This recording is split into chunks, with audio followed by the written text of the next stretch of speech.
You've seen the soldiers outside Buckingham Palace, the red tunics, the towering bearskin caps, they never miss a step, marching up and down the place. But there's a lot more to British Army ceremonial life than what you see on postcards. Behind the precision is a world of surprising tradition, hidden quirks, and centuries-old customs, some of which you probably haven't heard of. So here are 7 of the things you didn't know about ceremonial life in the British Army. And keep your eyes peeled for a goat in uniform.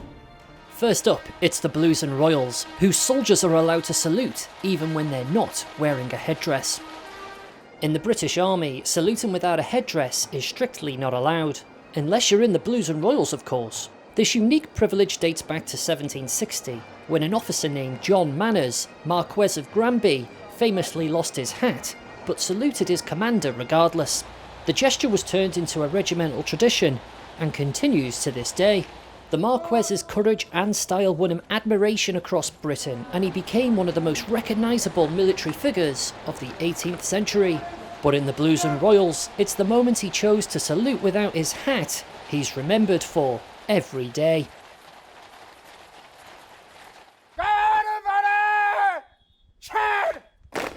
Next up is the Coldstream Guards, which is the oldest regiment in the British Army, but not the most senior.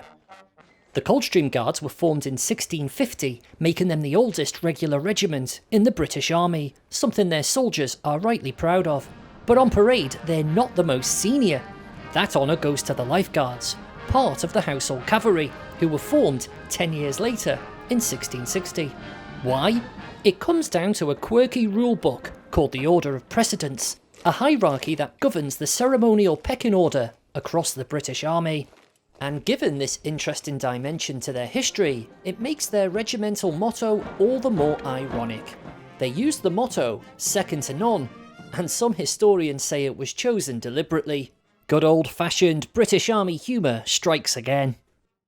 March on, the colours! Number 3, a regiment's colour is so important, even the king salutes it. On parade, the most important object isn't a person, it's the regimental colour, or in some regiments, the standard.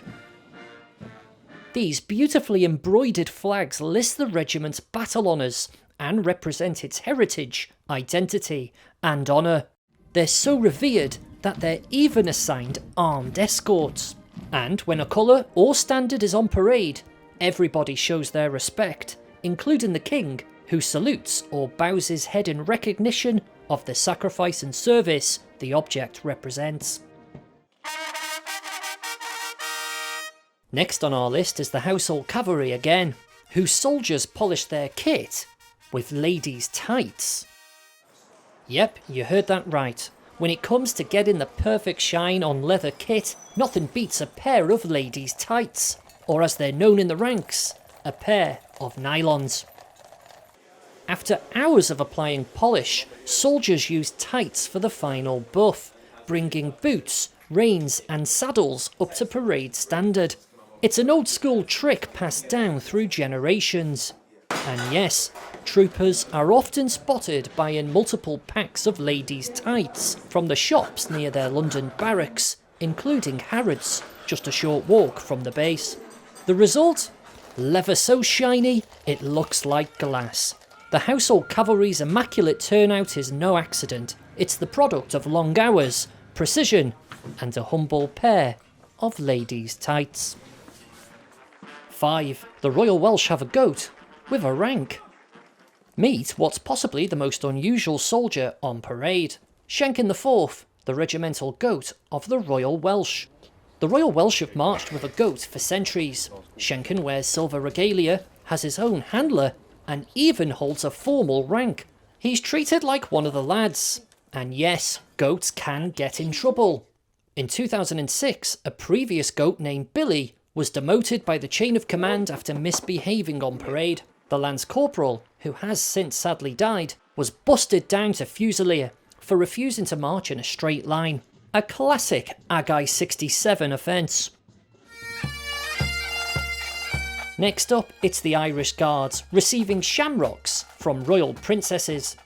Every year on St Patrick's Day, the Irish Guards are presented with fresh shamrock, usually by a senior royal, often a princess. The tradition goes back to 1900 and celebrates the regiment's Irish heritage. Even the regimental mascot, an Irish wolfhound affectionately nicknamed Seamus, gets his own sprig on the big day. It's one of the army's more elegant customs, and a reminder of the strong bond between the royal family and the regiments they support. Last on our list is military music, which is so much more than background noise. Military bands aren't just there to provide a stirring soundtrack to ceremonial events. Their music controls the rhythm of the entire parade, giving soldiers the beat they need to step off and remain in step as they march from A to B. The bass drum in particular acts like an invisible conductor's baton, keeping everybody going at the right speed, and of course, the musicians in time with each other. The music we hear isn't randomly chosen either. Nearly every regiment has its own regimental march, a tune that carries history and identity.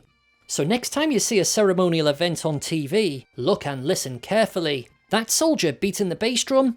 They're not just keeping time, they're directing the entire performance, step by step, beat by beat.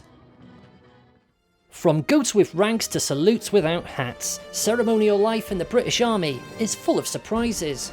But behind all the polish and precision is a world built on deep tradition, regimental pride, and some unexpected stories.